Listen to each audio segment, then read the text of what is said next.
Donc le but de cette vidéo est de vous présenter comment réaliser l'exercice 21.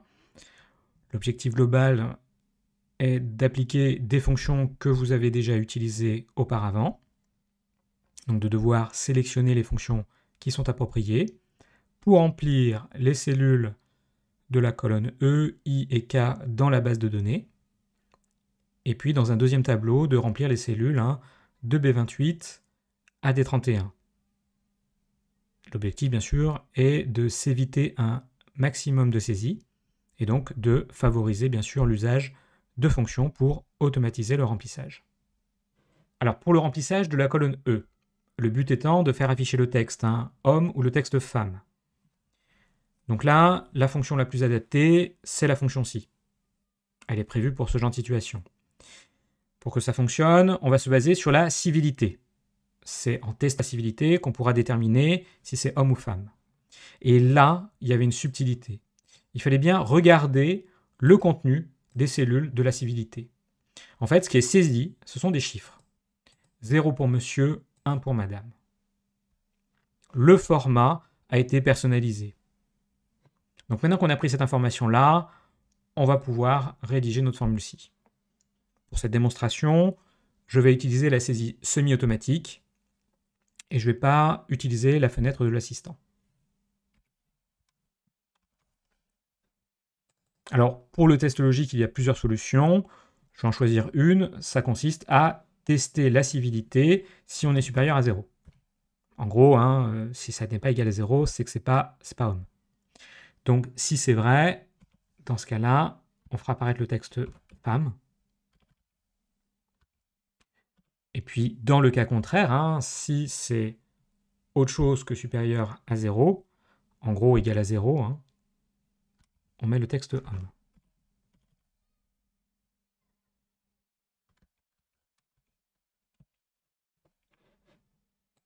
Et donc, on pouvait copier cette formule-là. Pour remplir la colonne ancienneté, alors certes, il existe plusieurs solutions. Une des solutions qui peut sembler pratique est d'utiliser datediff, de faire une différence entre les dates pour compter le nombre d'années complètes qui séparent ces deux dates. Alors pour faire cette différence entre les dates, on aurait besoin de la date du jour. Alors, une possibilité, c'est dans une cellule à disposition de mettre la date du jour, ou en tout cas d'avoir la fonction qui permet d'avoir une date du jour qui s'actualise. C'est le rôle de la fonction aujourd'hui. Donc, première possibilité, on verra que ce n'est pas la seule, mais c'est comme ça de mettre à disposition une cellule qui contient la formule aujourd'hui. La particularité de cette fonction aujourd'hui, c'est qu'elle n'a pas besoin d'arguments, donc on a juste à fermer la parenthèse. Alors, en ce qui concerne la fonction datediff, il y a très peu d'aides. Donc là, mieux vaut avoir en tête quels sont les arguments nécessaires à son fonctionnement. Donc là, aucune indication. Si vraiment on a un trou de mémoire, une possibilité, c'est de faire appel avec la touche F1 à une aide qui sera contextuelle puisque notre curseur clignote à l'intérieur de la fonction datediff. Et ça peut vous permettre par exemple de vous rappeler quels sont notamment les 3 arguments nécessaires au fonctionnement de datediff. Alors, date de début, date de fin et unité. Alors en fait, date de début, moi je l'appelle souvent la date la plus ancienne, la date de fin, la date la plus récente, et l'unité, c'est le résultat du calcul. Ici, on le veut en années. Donc on utilisera l'argument Y. Donc, premier argument, la date la plus ancienne, ça sera la date d'embauche. Deuxième argument, ça sera la date du jour. Et donc là, j'ai utilisé cette cellule pour la faire apparaître. Par contre, inconvénient, il faudra bien penser à bloquer la cellule.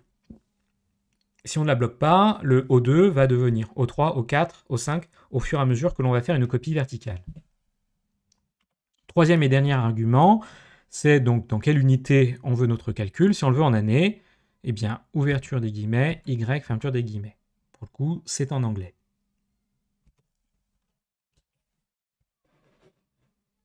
Et bien sûr, l'intérêt, c'était de copier cette formule, et c'est d'ailleurs pour ça qu'on l'a bloquée.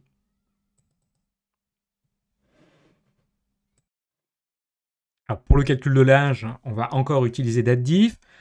La petite différence pour cette démonstration, c'est de montrer qu'on n'a pas forcément besoin de saisir la date du jour dans une cellule. Donc la deuxième solution, en fait, c'est d'utiliser une imbrication de fonctions, dateDiff et aujourd'hui directement. Donc je fais appel à la formule dateDiff, ça ne change pas. L'argument ici, donc la date la plus ancienne, si je veux calculer l'âge, c'est bien sûr la date de naissance. Et le deuxième argument, c'est la date du jour. C'est là que je vais faire appel à la fonction aujourd'hui. Voilà l'intérêt de l'imbrication, ça va normalement nous faciliter l'écriture. Pas besoin d'argument, je ferme la parenthèse et je passe au troisième et dernier argument. Donc voilà, l'intérêt, c'est que je n'ai pas besoin de penser à bloquer. Donc, les imbrications de fonctions peuvent faciliter l'écriture de formules. Alors, pour remplir ce deuxième tableau, on demande en fait de faire des statistiques, de calculer des sommes des salaires, des moyennes d'ancienneté et de compter des salariés. Alors, pour que ça ait du sens, bien sûr, il fallait comprendre que l'on faisait la somme des salaires en fonction des différents services. Donc la somme pour le service communication, administratif, technique, financier. Donc on est typiquement dans le cadre de faire des calculs conditionnels. Donc là, ça demandait à remonter dans vos souvenirs au chapitre précédent. En l'occurrence, somme-ci, moyenne-ci, NB-ci. Alors, pour le remplissage de la somme des salaires, je propose de passer par l'assistant. Alors, soit vous passez par formule, maths et trigonométrie, et vous cherchez là-dedans le somme-ci. Ça, c'est une solution. Alors, une alternative, surtout si on ne sait plus exactement où c'est rangé, le égal, on connaît le nom de la fonction, on commence à l'écrire, et puis on le retrouve ici dans la liste. Si on ne veut pas l'écrire à la main, bien sûr, avec le fixe, on fait appel à l'assistant. Donc, la plage, le critère, la somme plage. Plage et critère sont liés. Mon critère, c'est le service. Donc la plage de cellules, c'est celle qui contient les services. Voilà. Ensuite, le critère, ça sera le service com. Et le somme plage, ça sera la plage de cellules sur laquelle on veut effectuer la somme. Je vais anticiper sur le fait que je souhaite faire une copie de la formule pour que ça soit plus rapide et m'éviter de saisir plusieurs fois ce calcul. Donc j'en profite pour bloquer la plage qui contient les services. Elle part toujours de F2 jusqu'à F22, il n'y a aucune raison qu'elle change.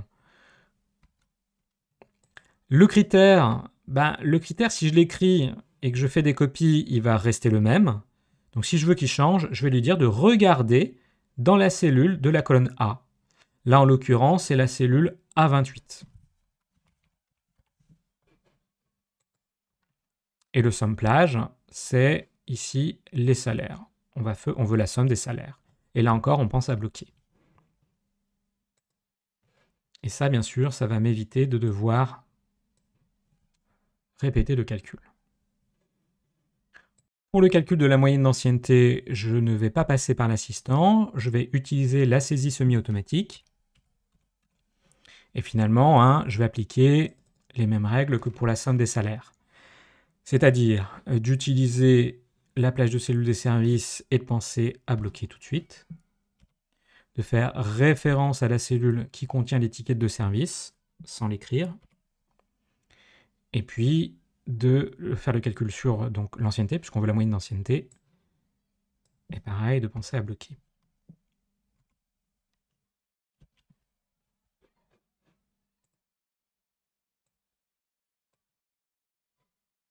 Pour la dernière colonne, il s'agit de dénombrer les salariés en fonction du service.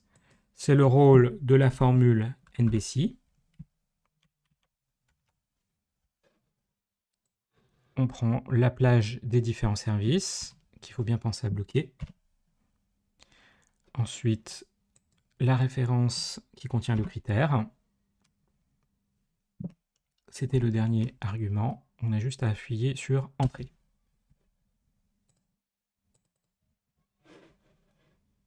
Alors, faites attention si vous n'avez pas bloqué vos cellules. Donc là, je refais ma somme-ci, mais cette fois-ci, j'ai rien bloqué. Et puis, je fais la copie. Et là, on constate qu'on a exactement les mêmes résultats. On se dit, c'est super. En fait, il faut bien se méfier que c'est un hasard. C'est un hasard, ça vient du fait que ici, les services sont dans le même ordre.